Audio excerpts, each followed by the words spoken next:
Hey there friends, and thanks for joining me again. And today I want to talk to you about eliminating food waste and how to have a zero waste kitchen. It is possible. I have not achieved it all of the way. We definitely do all of the tips that I'm about to give you, but still once in a while some things will fall through the cracks, things happen. But when I follow these tips pretty closely, it does help to where we eliminate food waste to the best of our ability. I read a statistic recently that Americans throw away up to 40% of the food that they buy.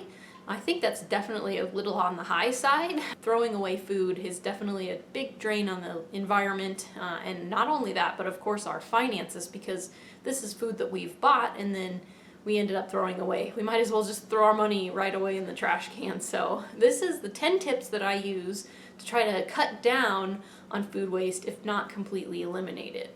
So the first tip would be to plan what you need and buy that. This is also called meal planning. This is really useful. If we just go to the grocery store and just kind of buy whatever, some of the things that we end up buying might get forgotten or lost, or we don't actually have a need for it even though it was on sale. So meal planning is one of the biggest ways that I can help eliminate food waste. We don't always plan all of our meals. We do a lot of, meals that are from shelf stable, ingredients. But when I do buy some fresh stuff or stuff that's going to go bad, more quickly, which we do every week, we try to make sure we're planning around those things and we have meals planned so that they will get eaten and not just forgotten and then again thrown away. The second tip would be to let everyone serve themselves, or if that's not possible, don't overserve.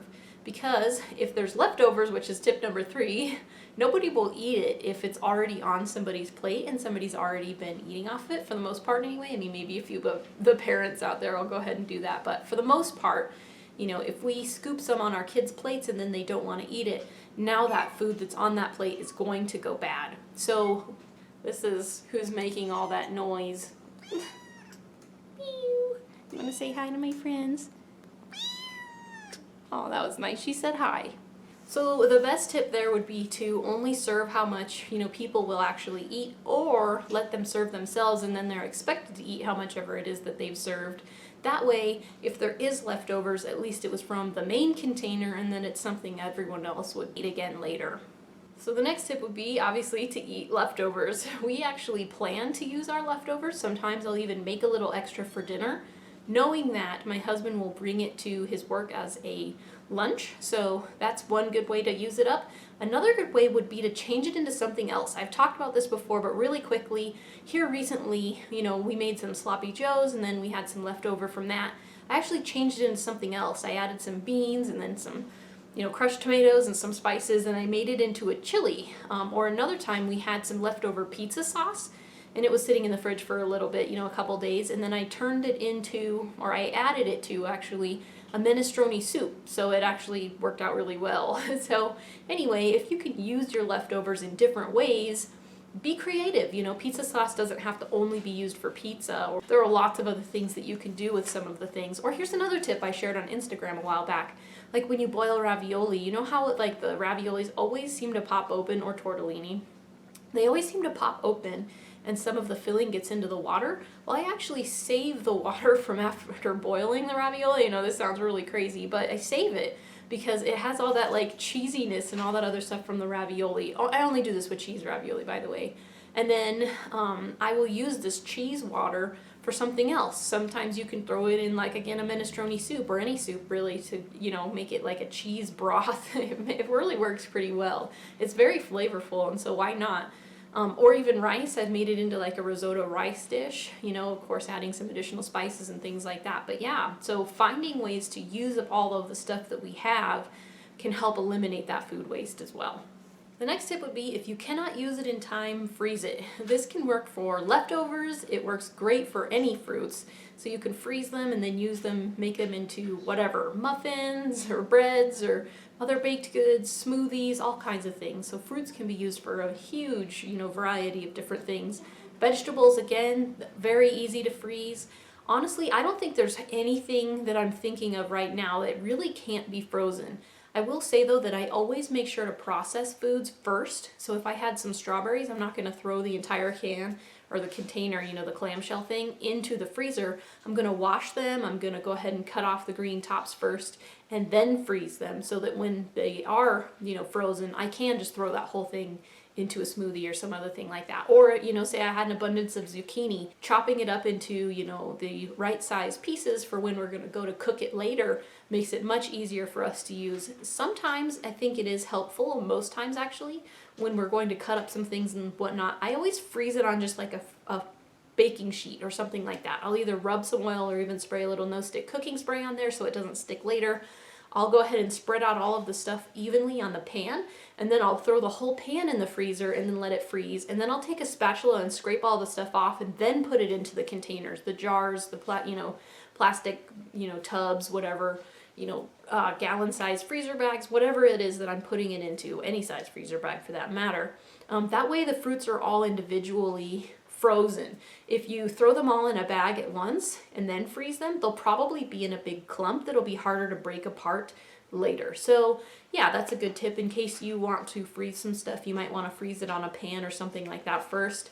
And again, always make sure, you know, or I do anyway, to process my foods so that they're usable later. I take bananas out of their peel, you know, all that stuff. So if I was freezing bell peppers, you know, I'd chop them up into either little dices or slices or whatever I plan to use them for later, or either way, just both, and then I'll figure out what to do with them later. But anyway, so yeah, if you cannot use something in time, almost anything can be frozen, and so that's a great way to help preserve something for later.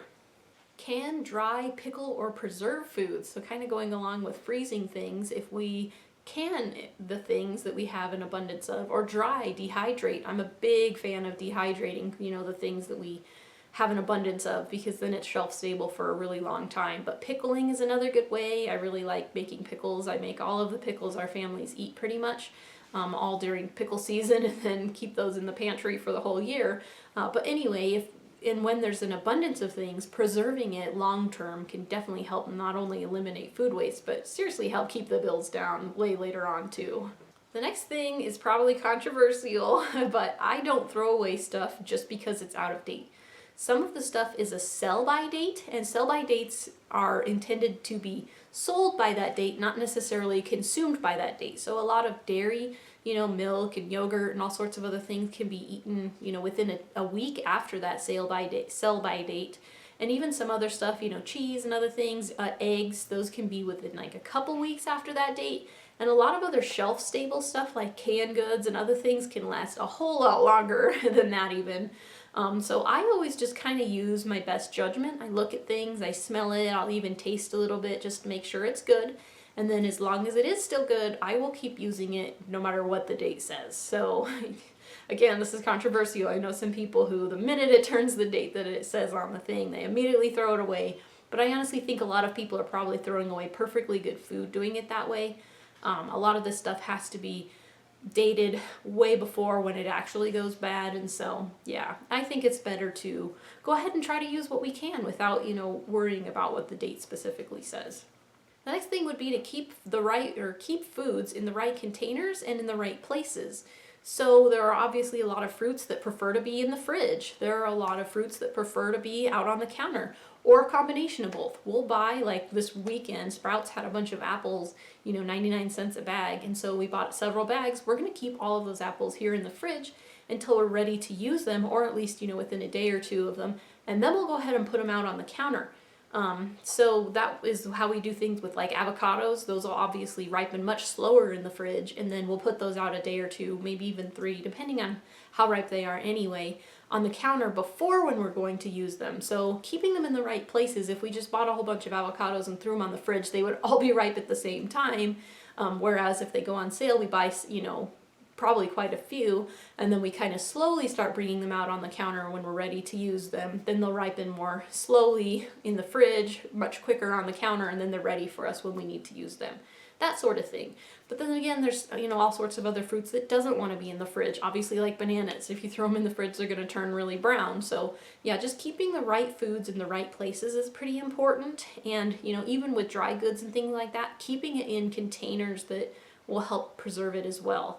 So airtight containers and things like that to make it to where bugs can't get in there or anything else. That'll help keep it fresh.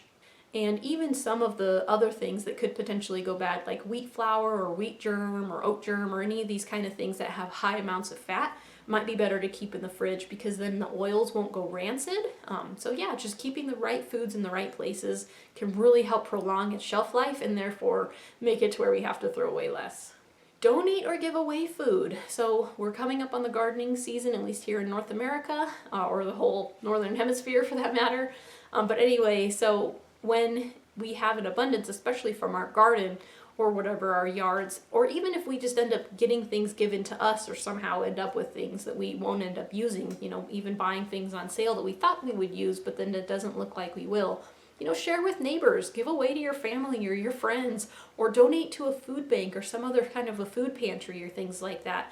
Don't just let it go to waste. Give it away to someone who may be able to use it, and then we can help eliminate food waste that way.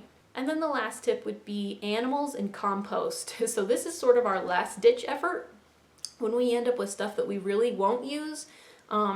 Stuff like the tops, I've talked about this before, the seed tops and things like that from like bell peppers. Actually, my youngest daughter will eat those, but the things that, you generally won't eat, banana peels and stuff like that, our animals will eat them. So if you have chickens or goats or anything like that, if you're a homesteader, obviously give that stuff to them. They will eat it and then turn it into eggs or milk or whatever. Obviously human food isn't too good for dogs, so that within reason, but for the most part we can find other animals to eat stuff that we have that we won't be using. And then last ditch effort, so say we found some lettuce that despite our best efforts, it was just a busy week, I wasn't able to keep on top of it or whatever, and it got kind of bad. It gets wilty and bad.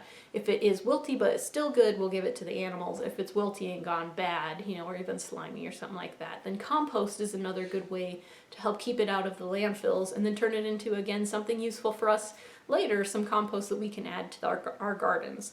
So there's my top 10 ways to help eliminate food waste from the kitchen. If you have any to add, I would love to hear your experience as well, and hopefully this video is helpful to you. So we'll see you next time. I'm Frugal Green Girl. Thanks for watching.